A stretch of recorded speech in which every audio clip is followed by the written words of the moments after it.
Choi, a promising young man, attends an interview at a huge company. On the way, he calls his girlfriend, who wishes him well. Then, right in front of his eyes, a man crossing the street is hit by a car and flies straight beneath Choi's feet. The man tries to help him, but he dies in Choi's arms. Choi is so taken aback by this that he can't even answer simple questions during the interview, and he's naturally turned down for the job. He works as a laborer, waiter, and cab driver for the next 7 years to pay off his debts as his fellow classmates gain experience and start families. He sends out thousands of resumes, attends interviews, and is positive that he will find a decent job. But nothing changes as time passes. He goes back to the same company for an interview 7 years later. The boss notices the guy's persistence, several credentials, and licenses after reading his resume, which lists different odd jobs. Choi leaves the interview optimistic, only to learn that his investments had entirely burnt down. In a fit of desperation, he rushes to face the investor and ends up busting down his doors. The neighbors dial 911, but it's too late. Choi willingly gave his money to a con artist. He walks to his fiancée's house, distraught, and finds her being dropped off by a man in a fancy car. She notices Choi and quickly offers him money. Feeling disappointed, Choi tells his fiancée to move on from him, saying she shouldn't associate him with such a failure. He discovers all of his stuff on the doorstep because the apartment owner evicted him due to non-payment of rent. He receives a message in the morning rejecting him from a job interview at the corporation. Choi is eventually driven insane by this. He climbs to the rooftop, realizing that his life went awry on the day the man hit by the car died in his arms. Choi has overcome his fear of death. He takes a step forward and falls. His phone rings on the ledge, displaying his mother's name. Choi regains consciousness in the dark. He takes off the blindfold and finds himself in a chair aboard an airliner. The window displays an unfamiliar face. A woman shows up out of nowhere, reading his final note. She declares his death, yet she strongly opposes that death is a method to relieve misery. She moves Choi to a location where she plans to demonstrate true anguish to him. They find themselves on a lofty tower, surrounded by cries from below. She is the death goddess, and she plans to punish him for insulting death. Choi is thrown down by the girl's words, and he falls into a horde of horrific creatures in a sea of blood. He yells, fights creatures, and returns to the airplane cabin to face the goddess of death. Choi discovers that he must die 12 times in different people's bodies as punishment. He must try to survive in at least one of the provided lives if he wishes to avoid punishment. Choi attempts to object, but death vanishes. Despite the flight attendant's explanation that it's simply turbulence, Choi becomes afraid and puts on a life jacket. Everything was eventually become settled down. Choi looks around the plane's cabin, amazed at the expensive items. Then a strange glowing orb appears in front of him, holding memories and skills from the person whose body he is now inhabiting. Choi awakens in the body of the second son of the corporation's owner, where he was so eager to secure a job. The man realizes that he can continue to live his life with all of this wealth and agrees to do so. The plane's engine, however, explodes. As the flight attendant is dragged away into a breach, Choi manages to reach his seat and secure his seatbelt. Choi is killed by flames after the plane explodes. However, he is immediately reincarnated in a vast, black place, confronting a glowing entrance leading to hell. Death sits at a table, loading a gun with bullets that will kill him each time, allowing him to switch bodies. He will get memories and talents from the person whose body he occupies thanks to the bright stone he saw. The game rules are beyond Choi's comprehension. How can he live when all the other deaths are unavoidable? But Death believes it is now his concern.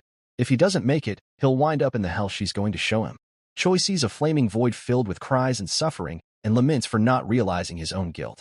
Death then admits that his crime is that he arrived at death before she did, but he still has a chance not to go to hell. Death shoots, and Choi finds himself falling from a great height as a man. He initially begs for aid, but when the glowing stone arrives, Choi realizes his new form is that of an extreme sportsman and offers to make a parachutist jump into a specially prepared net, which will be televised internationally. If he succeeds, the sponsor will reward him handsomely.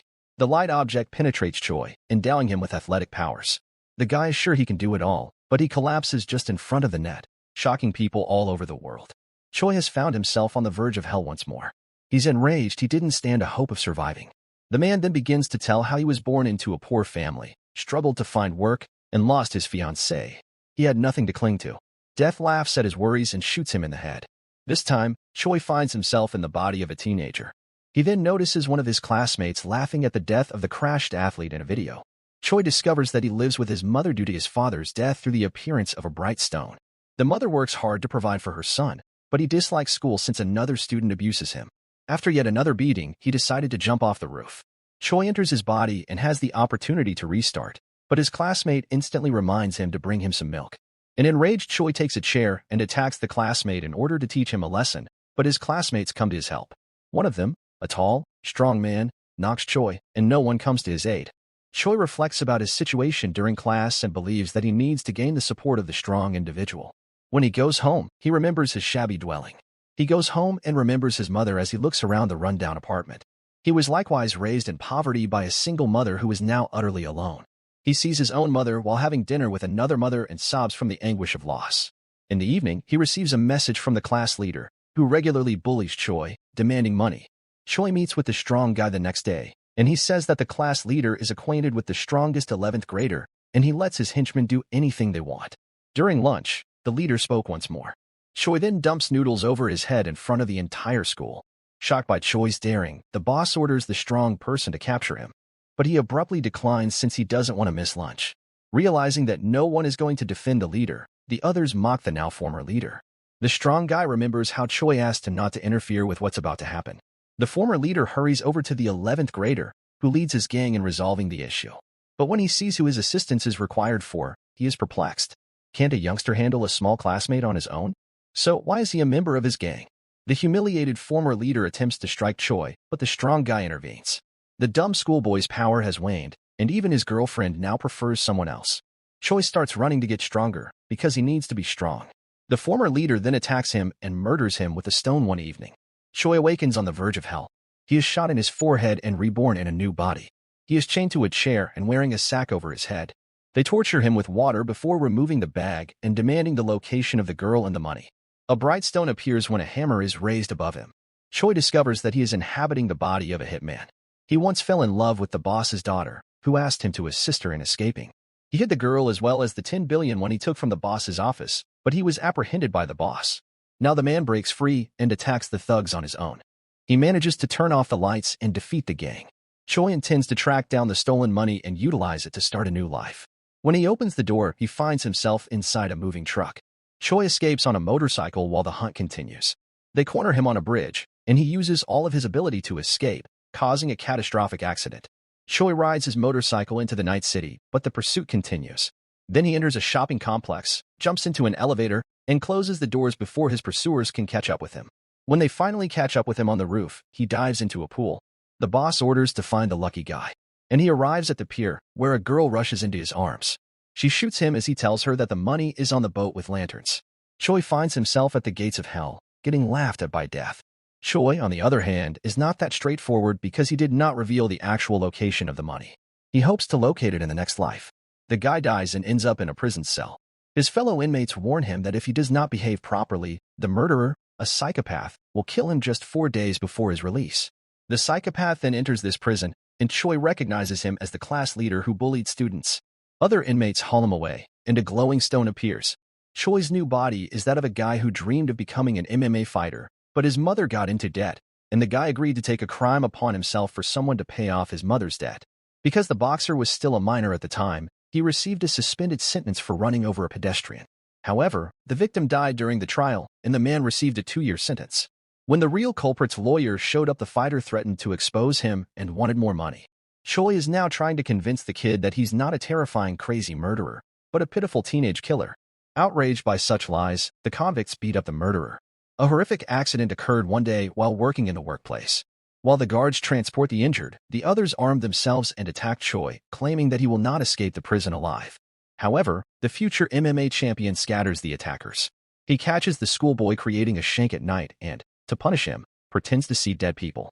And now the schoolboy's victim is standing behind him, declaring that he will forever haunt his killer.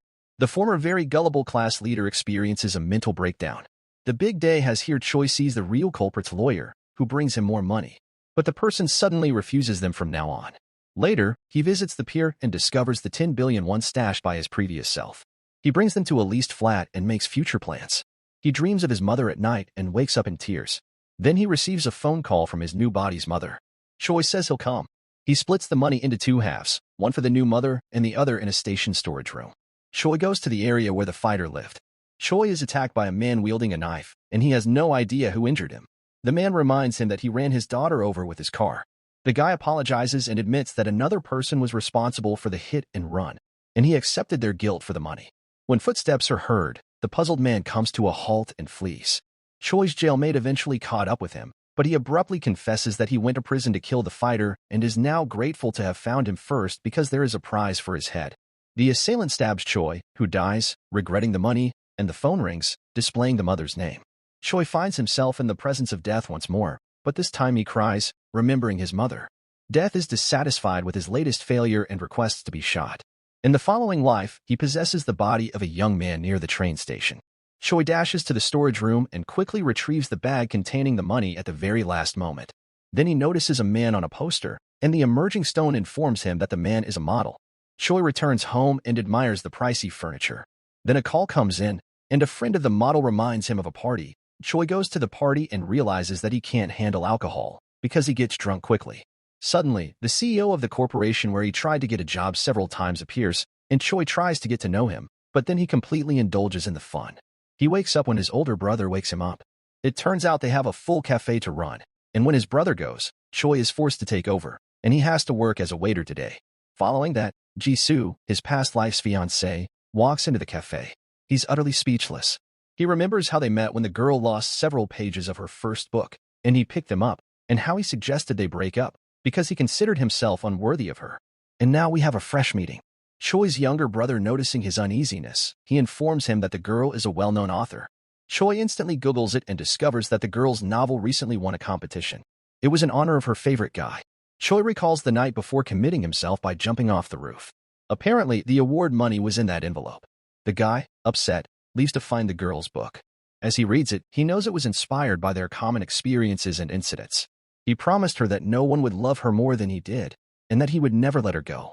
Now, in the cafe, he remembers promised her a fountain pen after the release of her book, because she believes that every true writer should have one.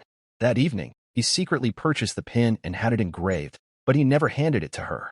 Then, when the man he saw in front of her house that day approaches Jisoo, but he is now with his family and refers to the girl as his sister, Choi recognizes his mistake.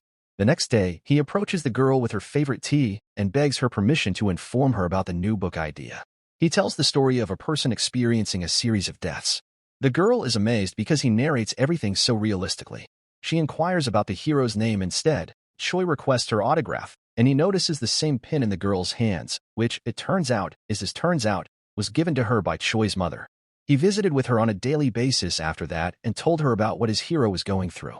The girl was taken aback since everything sounded so real, as if he was speaking about a real person. He offered the girl a crimson umbrella one day because it was raining outside.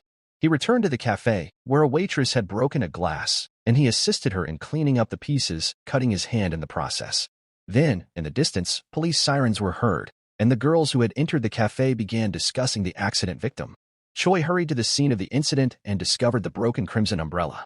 When he noticed Jisoo standing across the street, he began yelling. The girl observed everything and stayed to bandage his hand and talk to him. She realized he was worried about someone close to him. After all, she acted similarly when she learned of her beloved's death. As a farewell, she says she would no longer visit because his stories reminded her of her loss.